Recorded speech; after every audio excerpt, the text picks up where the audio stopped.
Hello guys, welcome back to AWMFX. So good morning, good afternoon, good evening, or good night, no matter where you are. So today I'm gonna make an educational video about compression, CP, and another type of compression that we call it as the CPLQ, that is compression liquidity. Alright, so let's kick start. So first of all, let's assume that we have an uptrend over here, or forming a high high, higher low, high high, higher low, high high. Then suddenly there is a price break, the previous low, alright, which qualified as a QML sell, and this will be our QML. Alright, so this is the left shoulder, this is the head, and now we are looking towards our right shoulder for a sell or short. Alright, so what happened next is that, okay, we are looking for a price action, and CP compression is the best price action that I always look for. Alright, it will definitely double, triple your account very easily. So what happened is that when the price came down, it will usually goes back up very slowly or in a small candle. So if you notice or you know how to do mapping, alright, it will form a demand zone at this area. It will definitely form a demand zone at this area.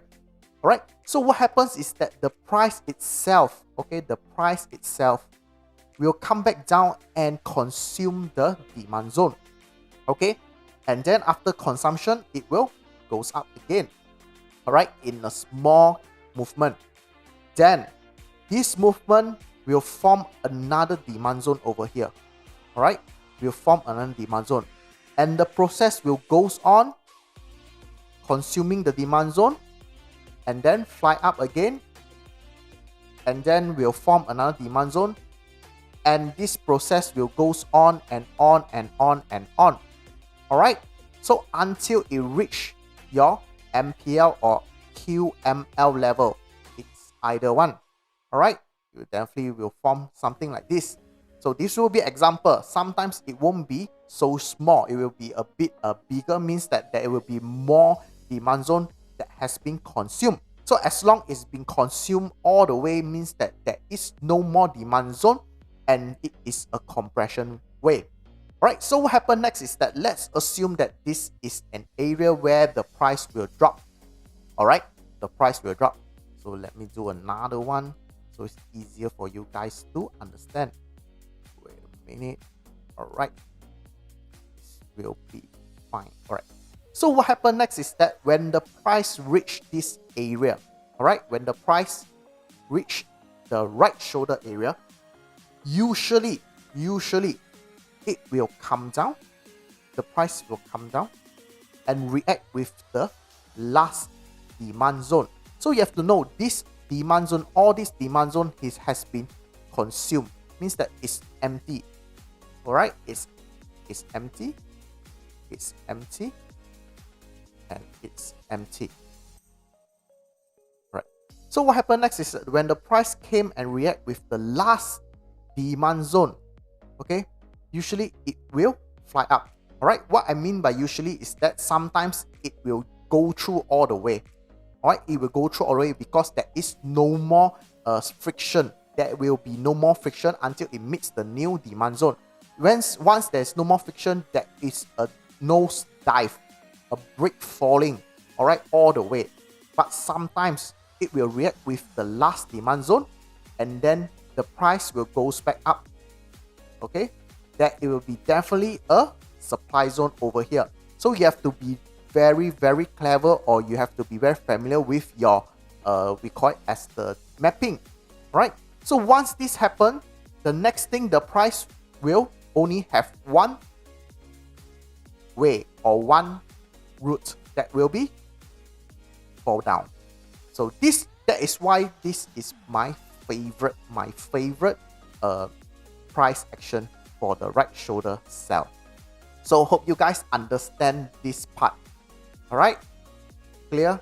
So now, what is CPLQ? Alright, so CPLQ will be a bit different.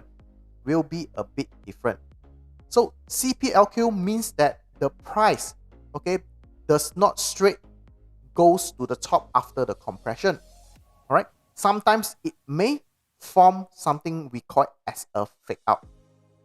As a fake out, meaning that there will be a resistance over here. All right. It will form a lot of fake out. So once this thing happens, all right, the price usually will form 2 to 3 times. Remember, 2 to 3 times. So it will be either 2R or 3R. Okay, what happens? Sorry for that. 2R or 3R. So usually there will be 2R or 3R. Sometimes it may even have a diamond. All right, it may even have a diamond setup. So you have to be aware of all the combination, all right, of all the combination. How does the price works? Sometimes it may be a diamond. This is a diamond setup, means that it's a fake QML. All right. So once the price comes back to the right shoulder area, this time around there will be only really one route, that is the fall.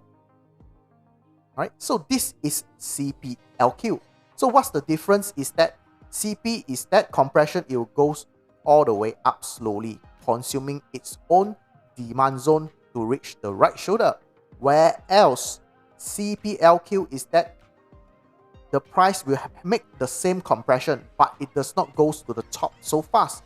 It will suddenly have some resistance, or we call it as a diamond setup before it reach the top and for the big fall.